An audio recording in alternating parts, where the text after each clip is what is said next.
भाई एक तरफ तो आप इतनी गाड़ियां चलाते हो, दूसरा प्रदूषण करते हो, और यहाँ आकर के यज्ञ कर रहे हो, तो प्रदूषण तो ज्यादा कर रहे हो और ये थोड़ा सा कर रहे हो, तो क्या खुश हो रहे हो आप? तो पहली बात तो उनको कहें कि जी वो चीजें तो आप भी कर रहे हो, जो प्रश्न करते हैं, जो आक्षेप करते हैं, गाड़ियां तो वो भी चला रहे हैं, और गाड़ियां वो भी चला रहे हैं लेकिन यज्ञ नहीं कर रहे हैं। चलो हम भी गाड़ियां चला रहे हैं, हमारा भी दोष मानो, वो तो बराबर का है, लेकिन हम यज्ञ कर रहे हैं तो कुछ अतिरिक्त बात हुई या नहीं हुई? भाई नदी में नहा रहे हैं, नदी गंदी हो रही है, एक कहे जी कि आप नदी को गंदा कर रहे हो, आप सफाई कर रहे हो, तो सफाई कर रहे हो तो आप नदी को गंदा भी तो कर रहे हो। तो ठीक है, गंदी तो आप भी कर रहे हो, गंदी हम भी कर रहे हैं, लेकिन हम इसको साफ भी तो कर रहे हैं। ठीक है, कम कर रहे हैं लेकिन कर तो रहे हैं। लेकिन वो लोग ऐसा प्रश्न करके अपने आप को कुछ बड़ा या अधिक बुद्धिमान समझने लगते हैं कि ये आपका ढोंग है। देखिए ये तो शरीर ही ऐसा है, आप गाड़ियां बंद भी कर दो तो क्या हम पर्यावरण को कुछ दूषित नहीं करते? कुछ ना कुछ, और हम कुछ भी करेंगे कुछ तो होगा ही ना।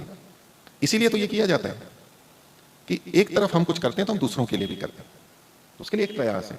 कुछ न करने से कुछ करना गलत कैसे हो सकता है?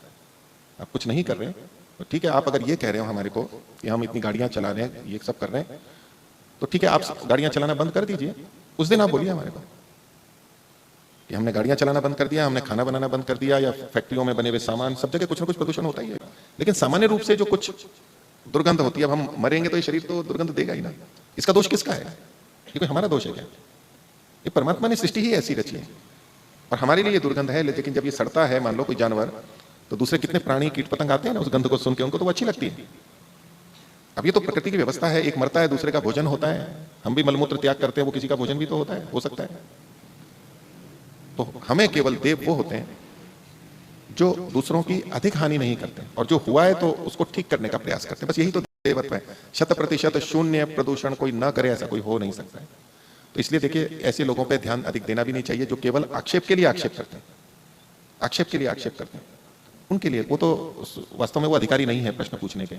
हाँ, कोई वो व्यक्ति कह सकता है जो इन सबको छोड़ करके बैठा हो कि भाई आप ये सब करते हो, आप मत करो, ये सब आप चीजें छोड़ दो। हाँ, इतना है कि हम जितना इनका उपयोग करते हैं, जितना कम कर सकें कम करें।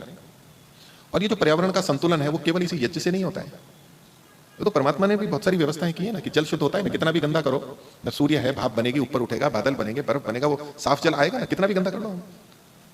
क्या केवल इसी यज्ञ से जल शुद्ध होता है? ये तो हमारा छोटा सा योगदान है, ये प्रतीकात्मक है, ये भावना के लिए है, कुछ संकेतात्मक है। बाकी जल की शुद्धि कौन करता है?